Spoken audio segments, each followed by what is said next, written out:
রোহন পালাতে পালাতে এক তান্ত্রিক বাবার কাছে ছুটে গেল। আরে তান্ত্রিক বাবা, আমাকে ডাইনির হাত থেকে বাঁচান। আমার পেছনে তেঁতুল গাছের ডাইনি ধাওয়া করেছে, আমাকে বাঁচান প্লিজ। কি বললি তুই? তেঁতুল গাছের ডাইনি? ও তো খুব সাংঘাতিক। ওকে ধরার জন্য আমার ওই জাদুই পর্দা লাগবে।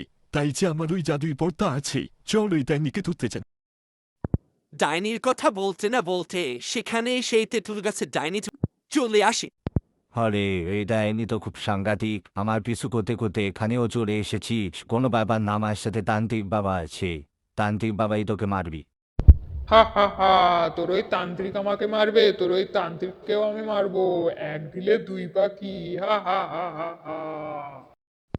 কি বললি তুই? তুই আমাকে মারবি? দেখা যাবে কে কাকে মারে। তার আগে তুই ওকে ছেড়ে দে। তুই ওর পিছু থাপা করেছিস কেন? তুই ওকে ছেড়ে দে, না হলে কিন্তু আমি তোকে আমার জাদুই পকের মধ্যে পুষে নিব। তাড়াতাড়ি বলছি, ওকে ছেড়ে দে।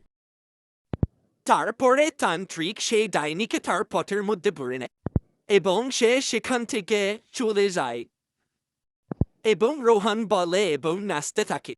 হুররে, কি মজা! আমি ওই ডাইনিকে মেরে ফেলেছি, আমি তান্ত্রিক বাবার সাহায্যে ওই ডাইনিকে মেরে ফেলেছি। তেঁতুল গাছ মুক্ত হয়ে গিয়েছে। হুররে, কি মজা!